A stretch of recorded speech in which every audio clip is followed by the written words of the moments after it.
ভারতের কলকাতায় ৭ বছর বয়সী এক কন্যা শিশুকে নির্মমভাবে হত্যা করার ঘটনা ঘটেছে। এর প্রতিবাদে দক্ষিণ পূর্ব কলকাতার তিলজলা এলাকায় মঙ্গলবার ২৮ মার্চ ক্ষোভ দেখা দেওয়ায় পুলিশ মোতায়েন করা হয়। এর আগে রোববার রাতে ওই কন্যা শিশুটির ক্ষতবিক্ষত মৃতদেহ তাদেরই এক প্রতিবেশীর ফ্ল্যাট থেকে উদ্ধার করে পুলিশ। পুলিশ জানিয়েছে, তান্ত্রিকের পরামর্শেই ৭ বছর বয়সী শিশুটিকে নরবলি দিয়েছিলেন তার প্রতিবেশী। ব্রিটিশ সংবাদ মাধ্যম বিবিসি এক প্রতিবেদনে এ খবর জানিয়েছে। রাজ্য পুলিশ বলছে, তারা শিশুটির হত্যাকারী অলোক কুমারকে গ্রেপ্তার করার পর জিজ্ঞাসাবাদে এক তান্ত্রিকের কথা জানতে পেরেছে। স্ত্রীর সন্তান লাভের আশায় ওই তান্ত্রিকের পরামর্শেই তিনি ৭ বছর বয়সী শিশুটিকে নরবলি দিয়েছেন।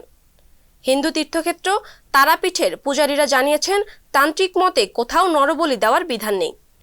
পুলিশ আরও জানিয়েছে, ওই শিশুকন্যাকে হত্যা করার পরে তার শরীরের বিভিন্ন অঙ্গ প্রত্যঙ্গ আলাদা করে নেওয়া হয়। সেগুলি দিয়ে তন্ত্র সাধনা করে পূজা দেওয়ার পরিকল্পনা ছিল হত্যাকারীর।